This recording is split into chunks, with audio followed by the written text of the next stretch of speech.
नायक film का same दृश्य आज इस देश के अंदर लागू हो रहा है। ये वीडियो को जरा ध्यान से सुनिएगा।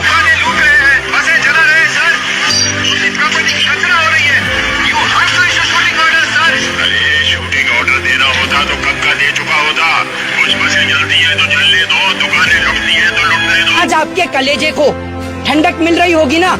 जिस आर्मी की ड्रेस पहनकर आप आर्मी के टैंक में घुसे थे, आज कलेजे को ठंडक मिल रही है या और जलाना चाहते हैं इस देश को। ये देश कभी हिंदू मुसलमान के नाम पे चलता है, कभी मंदिर और मस्जिद के नाम पर चलता है, कभी ये पैगंबर और मोहम्मद साहब के नाम पर, तो कभी महादेव के नाम पर जलता है। रोजगार की चिंगारी घर घर तक घुसी तो आज ये देश रोजगार के लिए जल रहा है। अपने बेटों को अग्निपथ में भर्ती कराइए, अपनी बेटियों को अग्निपथ में भर्ती कराइए, स्मृति ईरानी के बच्चों को अग्निपथ में भर्ती कराइए। समझौता, शिमला समझौता, कारगिल, ये सब लड़ाई में किसने जाने दी हैं? देश की आजादी में किसने जान दी हैं?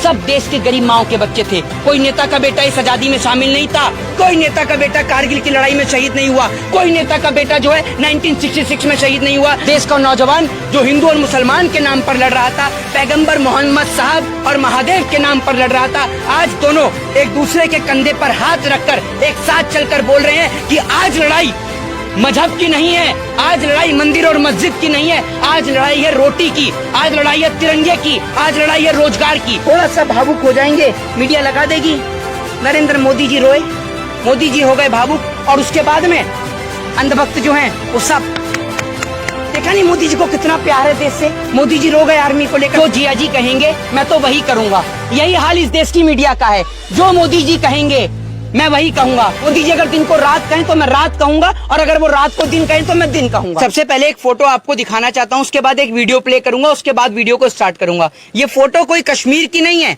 ये फोटो है बिहार के पटना की, जहां पर देश के नौजवान आज सड़कों पर बैठे हुए हैं। और ये नौजवान उस दिन भी सड़कों पर बैठे थे जब ये रोजगार मांग रहे थे। एक बात आपको बोलना चाहता हूं कि आपका जब टीवी पुराना हुआ, आपने टीवी को अपडेट किया ना, फोन, ये मोबाइल फोन यूज करते हैं, इसका सिस्टम पुराना हो जाता है, इसको भी अपडेट करते हैं ना। तो क्या आज इस देश के नौजवान मंदिर और मस्जिद से ऊपर उठ के, हिंदू और मुसलमान से ऊपर उठ के रोजगार के लिए एक साथ सड़कों पर उतरे ना? तो जब ये बात पहले बोली जा रही थी कि देश की स्थिति ये होने वाली है, तब देश के नौजवानों को ये बात समझ में क्यों नहीं आ रही थी? लेकिन आज मैं इस अपनी मुहिम को सफल समझूंगा, सक्सेस समझूंगा कि आज देश के लोग हमारी बात को समझ रहे हैं। एक व्यक्ति है जो कंटिन्यू नॉन स्टॉप हमें सोशल मीडिया पे लगातार गाली लिखता था, हर एक वीडियो पे वो अभद्र टिप्पणी किया करता था, लेकिन कल वो व्यक्ति मुझे क्या लिखता है वो मैं आपको सबसे पहले पढ़ के सुनाऊंगा, और उनके नाम के साथ में। सबसे पहले मैं आपको वो उस व्यक्ति का नाम के साथ में पढ़ के सुनाऊंगा कि कल उस व्यक्ति ने क्या लिखा है। इस व्यक्ति का नाम है पवन धैया। पवन धैया लिखते हैं कि आज भाई को सुनकर दिल को सुकून मिल रहा है। भाई, मैं आपसे माफी मांगता हूं, अब तक मैं आपके विरोध में था, आपने मेरी आंखें खोल दी। अब इस सरकार ने मेरी आर्मी की भर्ती का एग्जाम था, उसे बर्बाद कर दिया है। मैं आपसे माफी मांगता हूं, मैं आपको हर वीडियो में गाली लिखा करता था, अभद्र टिप्पणी लिखा करता था। इस व्यक्ति का नाम, इस शख्स का नाम पवन धैया है। आज ये माफी मांग रहा है क्योंकि आज इसको खुद समझ में आया कि इसका रोजगार इससे चला गया है। अब आपको एक वीडियो प्ले करके दिखाता हूं। ये वीडियो है, आप सभी ने एक फिल्म देखी होगी, नायक फिल्म। नायक फिल्म का सेम दृश्य आज इस देश के अंदर लागू हो रहा है। ये वीडियो को जरा ध्यान से सुनिएगा। हमारा काम करते हैं, अगर इनमें से किसी को भी हाथ लगाया तो हमारा सपोर्ट चला जाएगा। दुकानें लूट रहे हैं, बसें जला रहे हैं सर, अपनी प्रॉपर्टी की खतरा हो रही है। You have to issue shooting order, sir. अरे शूटिंग ऑर्डर देना होता तो कब का दे चुका होता। कुछ बसें जलती है तो जलने दो, दुकानें लुटती है तो लुटने दो। मैं 2-4 को पकड़कर एक कमेटी बनाकर स्पॉट पर भेजता हूँ, तब तक संभालो। क्या 4 पैसे का? आप सभी ने देखा होगा, लास्ट में बोलता है कि क्या 4 पैसे का सीएम है। यही हालत आज इस देश की हो रही है। पूरा नायक फिल्म वाला सीन इस देश के अंदर लागू हो रहा है। कश्मीर से कन्याकुमारी तक पूरा भारत जल रहा है। प्रधानमंत्री अपनी सैर पे बिजी हैं। मैं प्रधानमंत्री जी से पूछना चाहूंगा, आज आपके कलेजे को ठंडक मिल रही होगी ना। जिस आर्मी की ड्रेस पहनकर आप आर्मी के टैंक में घुसे थे, आज कलेजे को ठंडक मिल रही है या और जलाना चाहते हैं इस देश को? ये देश कभी हिंदू मुसलमान के नाम पे चलता है, कभी मंदिर और मस्जिद के नाम पर चलता है, कभी ये पैगंबर और मोहम्मद साहब के नाम पर, तो कभी महादेव के नाम पर जलता है, तो कभी ये देश मंदिर और मस्जिदों के नाम पर जलता है। और आज ये देश जब रोजगार की चिंगारी घर घर तक घुसी तो आज ये देश रोजगार के लिए जल रहा है।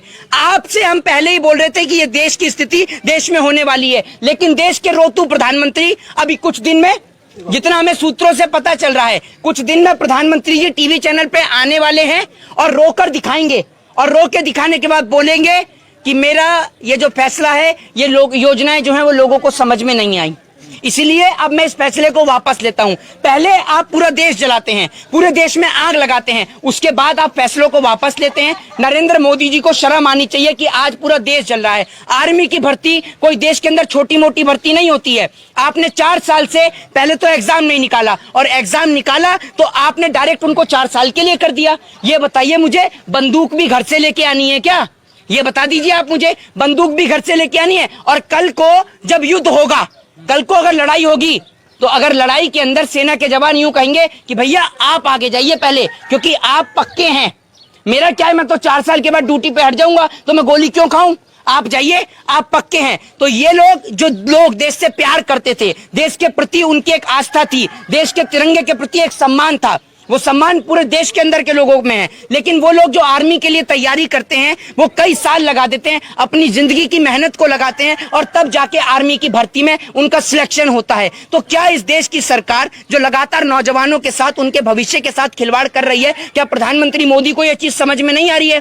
प्रधानमंत्री मोदी जी एक एक्टर है जिसको रोने के लिए ग्लिसरीन की जरूरत होती है। मोदी जी बिना ग्लिसरीन के भी रोकर दिखाएंगे, आपको टीवी चैनल्स पे देख लीजिएगा। वो तो कह रहा है कि ये युवाओं के बेहतरी के लिए है। अरे किसानों की बेहतरी के लिए भी तो था बिल, किसानों की बेहतरी लिए भी तो था। आप एक बात मुझे बताइए, ये देश चल रहा है या मजाक चल रहा है? रात को 8 बजे आते हैं, बोल देते हैं नोटबंदी लागू, फिर आते हैं दोपहर में देश में लॉकडाउन लागू, फिर आएंगे और इस देश के अंदर बोलेंगे डिमोनेटाइजेशन हो गया, फिर इस देश के अंदर बोलेंगे कि किसान बिल लागू हो गया। अरे भाई, देश चल रहा है, ये डेमोक्रेसी है, लोकतंत्र है, ये मजाक नहीं है कोई कि आप जब मर्जी आएंगे, जब आपका मन करेगा तब आप मुंह उठा के आएंगे, लॉकडाउन लगाएंगे, नोटबंदी करेंगे, किसान बिल लागू करेंगे, अग्निपथ को लागू करेंगे। अरे भाई, आप एक बात मुझे बताइए कि आप पेंशन के चंद पैसे बचाने के लिए क्यों आप ये सब खत्म कर रहे हैं? क्योंकि 5 साल की नौकरी होगी तो पेंशन देनी पड़ेगी, और पेंशन के चंद पैसे बचाने के लिए ये लोग ये हालत कर रहे हैं देश की आर्मी की। उसके बाद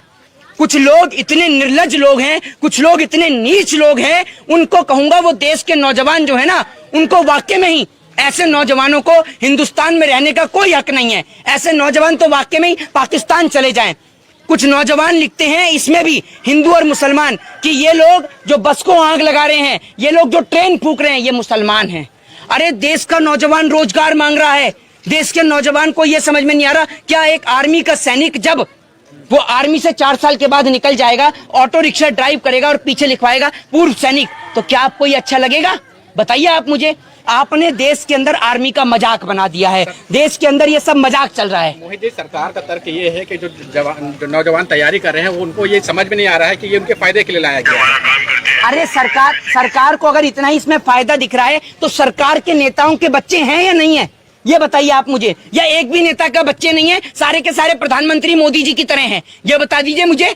किसी नेता के तो बच्चे होंगे। अमित शाह का बेटा है जय शाह, ठीक है, शिवराज सिंह चौहान का बेटा है जो LLB कर रहा है, अभी उन्होंने ट्वीट भी डाला था। तो अपने बेटों को अग्निपथ में भर्ती कराइए, अपनी बेटियों को अग्निपथ में भर्ती कराइए, स्मृति ईरानी के बच्चों को अग्निपथ में भर्ती कराइए। देश के नौजवान को पहले जैसी आर्मी चाहिए, पहले जैसा BSF चाहिए। उनको ये 4 साल वाला आर्मी का ढोंग ढतूरा नहीं चाहिए, उनको देश के लिए जंग लड़नी है। अरे आपके पैसे से उसको प्रेम नहीं है, वो अपने सरहद की हिफाजत करना चाहता है, अपनी भारत माँ के लिए खड़ा होना चाहता है। कारगिल में जिस नौजवान ने जान दी, देश के अंदर 1966 में जिन देश के जवानों ने लड़ाई लड़ी, 1972 ताशकंद समझौता, शिमला समझौता, कारगिल, ये सब लड़ाई में किसने जाने दी हैं? देश की आजादी में किसने जान दी हैं? सब देश के गरीब माओ के बच्चे थे। कोई नेता का बेटा इस आजादी में शामिल नहीं था, कोई नेता का बेटा कारगिल की लड़ाई में शहीद नहीं हुआ, कोई नेता का बेटा जो है 1966 में शहीद नहीं हुआ, 1972 में शहीद नहीं हुआ, जब हमने चाइना से लड़ाई लड़ी तब कोई इसमें शहीद नहीं हुआ। मरने वाला, शहीद होने वाला देश के लिए एक गरीब माँ का बेटा है, और आज आप उस गरीब माँ के साथ खिलवाड़ कर रहे हैं। लेकिन आज बड़ी खुशी हुई मुझे ये सब चीजें देखकर कि आज देश का नौजवान जो हिंदू और मुसलमान के नाम पर लड़ रहा था, पैगंबर मोहम्मद साहब और महादेव के नाम पर लड़ रहा था, आज दोनों एक दूसरे के कंधे पर हाथ रखकर एक साथ चलकर बोल रहे हैं कि आज लड़ाई मजहब की नहीं है, आज लड़ाई मंदिर और मस्जिद की नहीं है, आज लड़ाई है रोटी की, आज लड़ाई है तिरंगे की, आज लड़ाई है रोजगार की। और अगर हम आज चुप हो गए तो जिंदगी में कभी नहीं बोल पाएंगे। तो आज आपको बोलना है अपने हक और अधिकार के लिए। आज आपको सत्य और अहिंसा का महात्मा गांधी का रास्ता याद करना है। और आप देश के नौजवान हैं, आपके हाथ में इस देश का भविष्य है, तो आपको अपने घर और मकानों से बाहर निकलना है और शांतिपूर्ण तरीके से प्रदर्शन करिए। वो हमारा लीगल राइट है, लेकिन शांतिपूर्ण तरीके से करिए। मोहित जी, सरकार ये कह रही है कि कुछ राजनीतिक पार्टियां हैं और विपक्षी पार्टियां हैं जो इस आंदोलन को भड़का रहे हैं, और देश में जो जगह जगह हिंसा हो रही है उसके पीछे भी कोई ना कोई राजनीतिक साजिश लग रही है। भारतीय जनता पार्टी के नेताओं का जब कुटावा चढ़ रहा है, अगर आपको लगता है कि देश के अंदर विपक्ष की बात इतना ही सुनते हैं देश के नौजवान, तो विपक्ष आज विपक्ष में कैसे बैठा है और आप सत्ता पक्ष में कैसे बैठे हैं? इस सवाल का जवाब दीजिए। क्या आप बेईमानी से सत्ता पक्ष में बैठे हैं? बताइए ना आप मुझे। आज लाखों की संख्या में नहीं, हजारों करोड़ों की संख्या में देश के कोने कोने में नौजवान सड़क पे है। देश की राजधानी दिल्ली से लेकर तेलंगाना से लेकर उत्तर प्रदेश से लेकर आगरा से लेकर बिहार के बलिया से लेकर पटना तक आज देश का पूरा नौजवान सड़कों पर उतरा हुआ है। अगर इतना सारा नौजवान विपक्ष के साथ है तो विपक्ष में कैसे? इस सवाल का जवाब भी दीजिए। क्या मोदी जी बेईमानी से सत्ता में आते हैं? क्या ईवीएम में वाकई में ही गड़बड़ी है? इस सवाल का जवाब दीजिए। तो वही जो हमारा अगला सवाल है कि मीडिया कर्मियों के ऊपर भी गुस्सा फूट रहा है। आपने सुना होगा कई सारे ऐसे मामले सामने आए हैं जहां पर जो मेन स्ट्रीम मीडिया के एंकर जो स्टूडियो में बैठते हैं, एसी का हवा लेते हैं, उनके एंकर जब ग्राउंड रिपोर्ट में जा रहे हैं तो उनको कूटा जा रहा है। ये इसको आप कैसे देख रहे हैं? जब आप एक बात मुझे बताइए, आप उनको लिख रहे हैं उपद्रवी, आप किसान को लिखेंगे आतंकवादी, खालिस्तानी, पाकिस्तानी। अरे आप ही हिंदुस्तानी हैं। जो एसएससी जीडी के लिए प्रदर्शन करे वो आतंकवादी, खालिस्तानी, पाकिस्तानी। पेपर लीक हो जाए वो उसके लिए आवाज उठाए वो खालिस्तानी, पाकिस्तानी, आतंकवादी। आप अकेले देशभक्त हैं। अकेले अमित शाह का बेटा इकलौता देशभक्त है। स्मृति ईरानी के बच्चे देशभक्त हैं और शिवराज सिंह चौहान के बच्चे देशभक्त हैं। बाकी सारे देश विरोधी हैं। मीडिया तो कहती है कि जो सेना में भर्ती होने वाले हैं वो तो अपने घर में बैठ के तैयारी कर रहे हैं। ये जो हुड़दंगी कर रहे हैं इनको तो सेना से कोई लेना देना नहीं। हाँ। इनको अपनी राजनीति चलानी है। आप एक बात मुझे बता दूं आपको, ये एसी की हवा खाने वाली आर्मी की भर्ती नहीं है जो घर के अंदर तैयारी हो जाती है। सुबह 4 बजे उठ के दौड़ लगानी पड़ती है। दलाली नहीं करनी पड़ती सरकार की कि मोदी जी क्या कह रहे हैं टेलीविजन पे आके। मोदी जी हम काट के खा रहे हैं या चूस के खा रहे हैं? मोदी जी जेब में वॉलेट रखते हैं नहीं रखते हैं? इसके लिए दलाली नहीं, जिगरा चाहिए होता है। और भारत माँ के लिए शहीद होने के लिए किसी को जिगरे की जरूरत होती है जो अपने तिरंगे से, अपने वतन से प्रेम करता है। और ये मेरे देश का गौरव है, ये मेरे देश का सौभाग्य है कि इस देश का हर एक नागरिक, हिंदू, मुस्लिम, सिख, ईसाई, अपनी माँ से ज्यादा अपनी भारत माता से प्रेम करता है। और जिसके लिए आज आप देख रहे हैं ना, आर्मी की भर्ती के लिए नौजवान सड़क पे उतरा है। तो सोच लीजिए कि तिरंगे से कितना प्यार करता है नौजवान। लेकिन नौजवान तो सड़क पे उतरा है, लेकिन जो ये हिंसा हो रही है, ट्रेनों को जला दिया गया, बस को जला दिया, इसका क्या आप समर्थन कर रहे हैं? देखिए, हिंसा निश्चित तौर पर गलत है और हिंसा हम बोलेंगे उन नौजवानों को कि आक्रोश में आके कुछ भी इस प्रकार का कोई आप एक्शन मत उठाइए। आप देश की सरहद की हिफाजत करना जानते हैं तो ये हमारे देश की संपत्तियां हैं।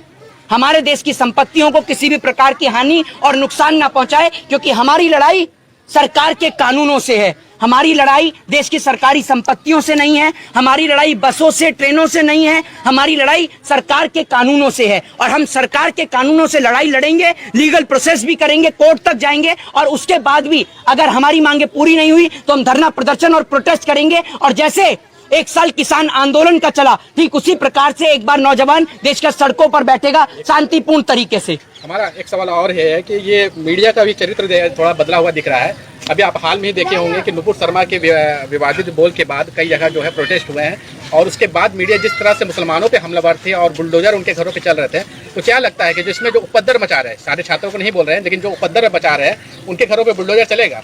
अरे बुलडोजर अगर सरकार की चलाने की औकात थी तो अमित शाह अब तक ना बेघर हो चुके होते, क्योंकि अमित शाह खुद तड़ी पार हैं। अगर बुलडोजर सरकार चला रही होती तो योगी आदित्यनाथ जो हैं वो फुटपाथ पे रह रहे होते, क्योंकि योगी आदित्यनाथ के ऊपर भी कई गंभीर धाराओं में मुकदमे दर्ज थे। आज भले ही आरोप मुक्त हो गए क्योंकि आप चीफ मिनिस्टर हैं सर, आप चीफ मिनिस्टर, आप मुख्यमंत्री हैं। आपने सुना नहीं कि इसके बाद क्या किया जाएगा? इन सब के लिए एक कमेटी गठित कर दी जाएगी। कमेटी गठित करने के बाद मोदी जी आएंगे और थोड़ा सा आंख में विदाउट ग्लिसरीन के थोड़ा सा भावुक हो जाएंगे, मीडिया लगा देगी, नरेंद्र मोदी जी रोए, मोदी जी हो गए भावुक, और उसके बाद में अंधभक्त जो हैं वो सब, देखा नहीं मोदी जी को कितना प्यार है देश से। मोदी जी रो गए आर्मी को लेकर, सेना को लेकर। अरे मोदी जी को देश से अगर प्यार होता तो आज मोदी जी देश के नौजवानों के लिए इस कानून को 1 सेकंड में वापस ले लेते, क्योंकि मोदी जी को प्यार तो कॉर्पोरेटर सेक्टरों से है, बिजनेसमैनों से है, अंबानी और अडानी से है।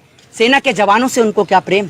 सेना के जवान कोई पैसा थोड़ी देते हैं उनको। राहुल गांधी जी का ट्वीट आया है कि जिसमें वो कहते हुए नजर आ रहे हैं कि मैंने कहा था कि किसान बिल आपको वापस लेना पड़ेगा और मोदी जी ने लिया है। उसी तरह से वो कह रहे हैं कि जो ये कानून आया है आर्मी की भर्ती को लेकर के, जो नया हाल ही में विपक्ष के जो कुछ मजबूत नेता हैं, जिनको सरकार जो है वो बेवकूफ और पागल साबित कर रही थी, चाहे वो अखिलेश यादव हो, चाहे वो राहुल गांधी हो, चाहे वो प्रियंका गांधी हो और तमाम बड़े बड़े लीडर। राहुल गांधी की एक बात और सत्य हो रही है। राहुल गांधी ने हाल ही में एक इंटरव्यू के दौरान ये भी बोला था कि पूरे देश में जो है वो केरोसिन का तेल छिड़ककर, मिट्टी का तेल छिड़क के आग लगाई जा रही है, और वही हो रहा है। कश्मीर से कन्याकुमारी तक कभी इस देश के अंदर मंदिर और मस्जिद के नाम के दंगे, कभी इस देश के अंदर हिंदू और मुसलमान के दंगे, अब रोजगार के दंगे। तो देश पूरा जो है वो दंगों की आंख में जल ही रहा है। यही चीज जो है मीडिया के ऊपर भी क्यों नहीं लागू होना चाहिए? जो मेन स्ट्रीम मीडिया की, जो गोदी मीडिया के पत्रकार एंकर में पिछले 10-10 सालों से बैठे हुए हैं, उनके लिए तो कोई कानून नहीं बन रहा है। एक फिल्म आई थी गोविंदा की, जिसमें जो है गोविंदा में आप देखते हैं कि शक्ति कपूर बोलते हैं कि जो जिया जी कहेंगे मैं तो वही करूंगा।